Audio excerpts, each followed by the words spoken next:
স্টুডিওতে আছেন ফারুক ভূঁইয়া রবিন, যাচ্ছি তার কাছে। রবিন, আপনাকে স্বাগত জানাই। রবিন, প্রধানমন্ত্রী দায়িত্ব গ্রহণের 7 দিনের মাথায় তিনি তার যেই নির্বাচনী প্রতিশ্রুতি ছিল সেগুলো ধীরে ধীরে বাস্তবায়ন করা শুরু করেছেন। ফ্যামিলি কার্ড নিয়ে আন্তঃমন্ত্রণালয়ে বৈঠক করেছেন, আজকে কৃষক কার্ড চালু করার নির্দেশনা দিয়েছে। একটু বিস্তারিত জানাবেন প্রতিশ্রুতি বাস্তবায়নে প্রধানমন্ত্রী আসলে কি করছেন, কিভাবে করছেন? জাফর, তারেক রহমান যখন নির্বাচনী প্রচারণা চালান তখন তিনি যে কটি বিষয়ের উপর গুরুত্ব দিয়েছিলেন তার অন্যতম একটি ছিল ফ্যামিলি কার্ড এবং কৃষক কার্ড, এবং এ নিয়ে কিন্তু যে নানা রকম আলাপ আলোচনাও ছিল এবং ভোটারদেরকে আকৃষ্ট করার জন্য কিন্তু বিএনপির পক্ষ থেকে এই বিষয়টি বেশ গুরুত্ব দেওয়া হয়েছিল।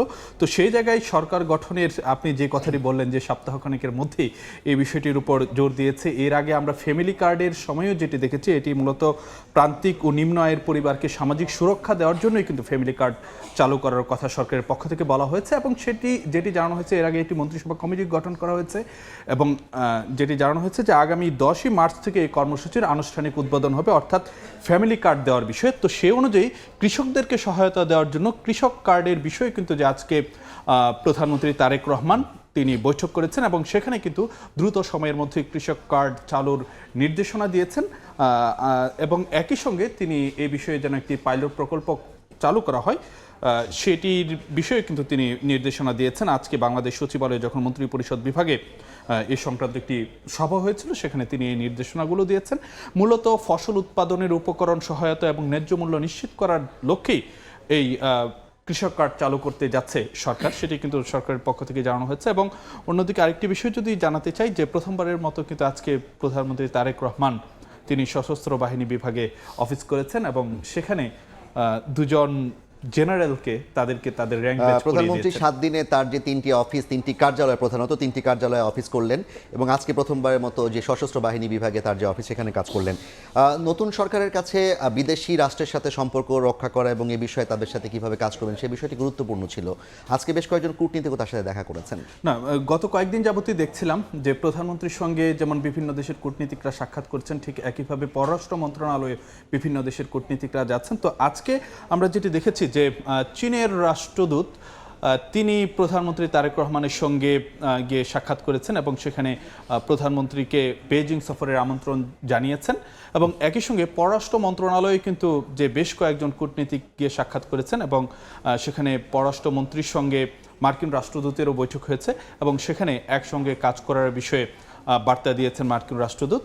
এবং অন্যদিকে মাইকেল মিলারের নেতৃত্বে, অর্থাৎ ইউরোপীয় ইউনিয়নের রাষ্ট্রদূত মাইকেল মিলারের নেতৃত্বে ইউরোপের 8টি দেশের রাষ্ট্রদূত তারা পররাষ্ট্র মন্ত্রণালয়ে গিয়েছিলেন এবং সেখানেও কিন্তু যে সহযোগিতার বিষয়গুলো নিয়ে তারা আলাপ আলোচনা করেছেন। অন্য মন্ত্রী যারা আছেন, বিশেষ করে স্বরাষ্ট্রমন্ত্রী থেকে শুরু করে অন্যান্য মন্ত্রীরাও কাজ করছেন। আজকে স্বরাষ্ট্রমন্ত্রী বেশ কিছু বার্তা দিয়েছেন, একটু জানাবেন। যে জাফর, এই বিষয়টাতে একটু পরে আসতে চাই, আমাদের হাতে একটি প্রতিবেদন রয়েছে। দর্শক, আজকেও সচিবালয়ে স্বরাষ্ট্রমন্ত্রী তিনি বিভিন্ন বিষয় নিয়ে গণমাধ্যমের সঙ্গে কথা বলেছেন। সেখানে পিলখানা হত্যাকাণ্ড পুনঃতদন্তের যেমন বিষয় ছিল, ঠিক একইভাবে মবের বিষয়ে তিনি কথাবার্তা বলেছেন। এ নিয়ে আমাদের একটি প্রতিবেদন রয়েছে, দেখে তারপর আমরা ফিরছি আলোচনা।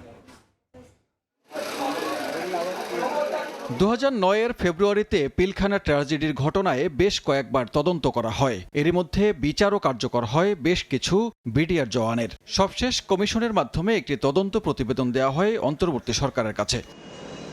সোমবার সচিবালয়ে প্রথমবার বিভিন্ন দপ্তর ও সংস্থার প্রধানের সঙ্গে বৈঠক করেন স্বরাষ্ট্রমন্ত্রী সালাউদ্দিন আহমেদ। পরে জানান কমিশন গঠন করে পিলখানা হত্যার পুনঃতদন্ত করা হবে। তদন্ত কমিশন গঠন করার কথা বলেছি, আমাদের প্রতিশ্রুতি আছে, ইশতেহারের মধ্যেও আছে যে আমরা বিডিআর গঠনটা পুনঃতদন্ত অথবা একটা কমিশন গঠন করে কমিশনের রিপোর্ট অনুসারে কাজ করব। সেটার জন্য আমরা ন্যায় বিচার প্রতিষ্ঠার জন্য প্রতিশ্রুতিবদ্ধ। অভ্যুত্থানের পর থেকে অন্তর্বর্তী সরকারের পুরোটা সময় আতঙ্কের নাম মব। দাবি আদায়ের নামে রাস্তা আটকে দেয়া যেন নিয়মে পরিণত হয়। তবে স্বরাষ্ট্রমন্ত্রীর সোজা কথা, দাবি আদায়ের নামে রাস্তা আটকে আর মব তৈরি করতে দেয়া হবে না। আমরা রিয়েক্ট করব খুব কঠোরভাবে। দেশে কোনো মব কালচার থাকবে না এবং মব সৃষ্টির মাধ্যমে সড়ক অবরোধের মাধ্যমে দাবি আদায় করার জামানা শেষ। বৈধ পন্থায় স্মারকলিপি দেবে, মিছিল করবে, সমাবেশ করবে, আদালতে যাবে। 5 আগস্টের পর হয়রানিমূলক মামলার বিষয়ে খতিয়ে দেখা হবে জানিয়ে স্বরাষ্ট্রমন্ত্রী বলেন, পুলিশের কাজে বাধা দিলে নেওয়া হবে ব্যবস্থা, ক্ষমতার অপব্যবহার করলে ছাড় পাবে না পুলিশও। শিগগিরই 2700 কনস্টেবল নিয়োগ দেওয়া হবে জানিয়ে মন্ত্রী বলেন, লটারি নয়, পুলিশের রদবদল হবে যোগ্যতা ও প্রয়োজনের ভিত্তিতে। পুলিশের সব পর্যায়ে আমাদের জনবলের অভাব আছে। 2701 জন কনস্টেবলের পদ খালি আছে, সেটা জরুরি ভিত্তিতে নিয়োগের জন্য আগের বিদ্যমান প্রক্রিয়ায় আমরা নির্দেশ দিয়েছি। শেখ হাসিনার আমলে লাইসেন্স দেয়া অস্ত্রের রিভিউ, পাসপোর্ট অফিসের ভোগান্তি কমাতে উদ্যোগ নেয়ার কথা জানান স্বরাষ্ট্রমন্ত্রী। তারা লাইসেন্স পাওয়ার উপযুক্ত কিনা আইন অনুসারে সেগুলো সবই যাচাই বাছাই করা হবে। সানবীর রূপল, সময় সংবাদ, ঢাকা। জাফর, দেখছেন জি, যেমনটি দেখছিলাম স্বরাষ্ট্রমন্ত্রী আজকে অনেকগুলো নির্দেশনা দিয়েছেন, অনেকগুলো বিষয়ে তার কার্যক্রম শুরু করেছেন, একটু জানাবেন বিস্তারিত। স্বরাষ্ট্রমন্ত্রী আজকে তিনি যখন সচিবালয় গণমাধ্যমের সঙ্গে কথা বলেন তখন কিন্তু বেশ কয়েকটি বিষয় এসেছে, পিলখানার বিষয়টি এসেছে, তারপর মবের বিষয়টি এসেছে, আগের যে অস্ত্রের যে লাইসেন্স দেয়া সে বিষয়গুলো কিন্তু এসেছে, এবং যে পুলিশ কিভাবে কাজ করবে সেটিও কিন্তু তার কথাবার্তা এসেছে। তো সেখানে তিনি যে পিলখানা হত্যাকাণ্ডের বিষয়ে যে কথাটি বলেছেন যে এটি পুনঃতদন্তে আলাদা কমিশন গঠন করা হবে, সে বিষয়টি তিনি বলেছেন। এবং একই সঙ্গে যে মবের বিষয় নিয়ে এতদিন যে আলাপ আলোচনা চলছিল, নানান জায়গাতে অনেকেই কিন্তু সেই জায়গাতে আইনশৃঙ্খলা বাহিনীর যথাযথ যে ব্যবস্থা নেওয়া দরকার সেটি নেওয়া হচ্ছে কিনা এ নিয়েও কিন্তু নানা ধরনের যে প্রশ্ন ছিল। তো সেই জায়গায় আজকে স্বরাষ্ট্রমন্ত্রী সালাউদ্দিন আহমেদ তিনি যে কথাটি বলেছেন যে দাবি আদায়ের নামে রাস্তা আটকে মব তৈরির জামানা শেষ, এবং সেই জায়গায় তাদের অবস্থান যে কঠোর থাকবে এসব বিষয়ের ক্ষেত্রে সেই বার্তাও তিনি দিয়েছেন। এবং একই সঙ্গে যে আওয়ামী লীগ আমলে অস্ত্রের লাইসেন্স যেগুলো দেওয়া হয়েছে সেগুলো পর্যালোচনার বিষয়ে তিনি বার্তা দিয়েছেন, এবং সেগুলোতে তিনি বলেছেন যে আইন অনুযায়ী সেগুলো মানে যাচাই বাছাই করে দেখা হবে।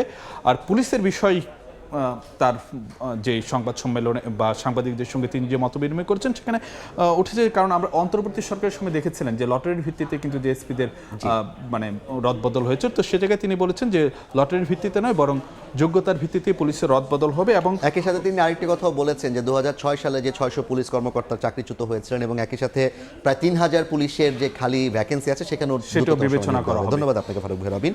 আমাদের সঙ্গে যুক্ত ছিলেন সহকর্মী ফারুক ভাই রবিন, জানাচ্ছিলেন আজকের দিনের বিশেষ কিংবা প্রধান খবরগুলোর বিষয়ে বিস্তারিত।